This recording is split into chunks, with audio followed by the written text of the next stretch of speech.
coração podem estar relacionados com essas mortes. Sobre esses e outros assuntos, eu converso agora com o cardiologista Renato Marques, que está aqui comigo no telão. Doutor Renato, muito bom dia. A que se deve isso? Necessariamente esses impactos provocados pela Covid ou necessariamente não? Bom dia, Rogério. Bom dia aos telespectadores da televisão, da TV Ponta Negra. Muito obrigado pela oportunidade. Então, a nossa sociedade acabou divulgando esses números e estão bem relacionados mesmo à pandemia do Covid-19. Aproximadamente houve um aumento de 50% das mortes relacionadas a doenças cardiovasculares. Isso tem uma relação direta e indireta com o Covid, né? A gente sabe que o Covid tem algumas consequências cardiovasculares, mas também algumas relações indiretas, de acordo com o comportamento durante a pandemia, a não procura para o atendimento médico, o medo de ir ao hospital acaba postergando e agravando o processo da doença cardiovascular. Agora, quais são as causas mais comuns, assim? São os maus hábitos, a falta de alguma atividade física, tudo isso veio se somando e nesse momento teve esse problema todo, teve gente que ficou um pouco depressiva, teve gente que não soube lidar com o problema. Existe uma faixa etária, isso prevaleceu também agora, essas mortes de acordo com faixa etária X ou Y? Olha, Rogério, exatamente, assim, a falta da atividade física, o estresse emocional, fatores genéticos, uma má alimentação, tudo isso acaba aumentando a chance da incidência das doenças cardiovasculares. Isso no paciente que não tinha esse diagnóstico. No paciente com esse diagnóstico, acabou agravando a doença já existente. Então, assim, o fato da pandemia ter deixado todo mundo em quarentena, né? E o infarto, ele não respeita a quarentena. Então, as pessoas deixaram de praticar atividade física, às vezes começaram a se alimentar de uma forma mais errada.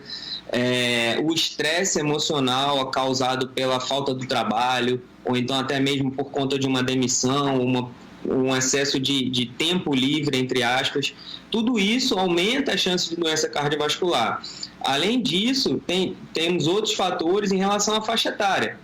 Antigamente, os pacientes que eram mais acometidos pela doença cardiovascular eram mais velhos. E hoje, no nosso cotidiano, a gente acaba se deparando cada vez com pacientes mais jovens sofrendo de doença cardiovascular.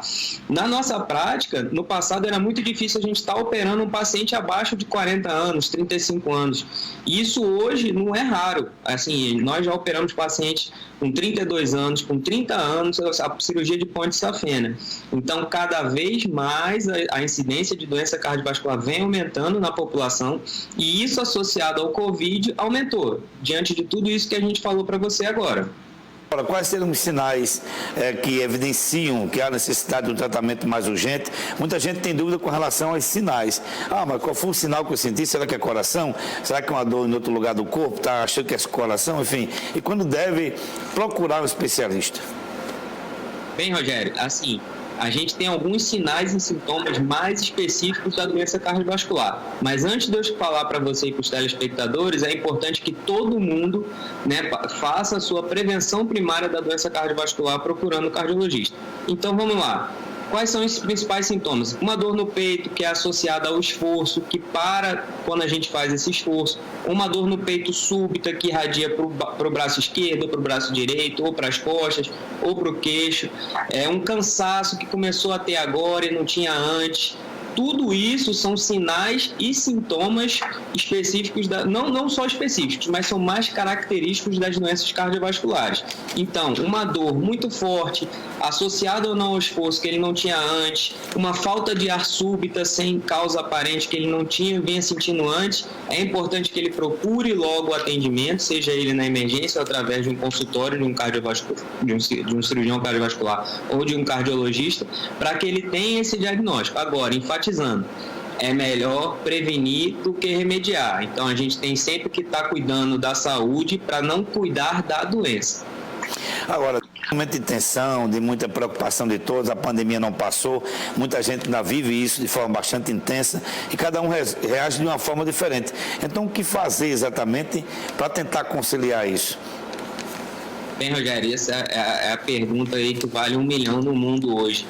Né? Assim, a minha sugestão não tem fórmula mágica, a gente tem que procurar estar fazendo coisas que aliviem a nossa tensão.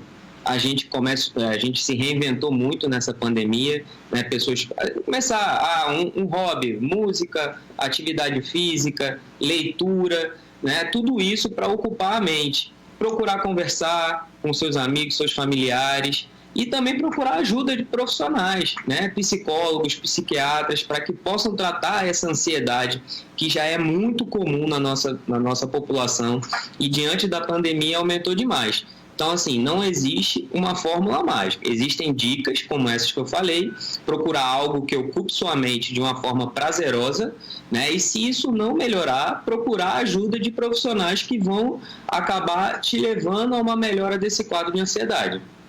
Doutor Renato Marques, cardiologista, muito obrigado pela sua participação. Tenha um bom dia e uma excelente semana. Bom dia, Rogério, que eu agradeço. Um abraço a todos. Muito obrigado. Ora,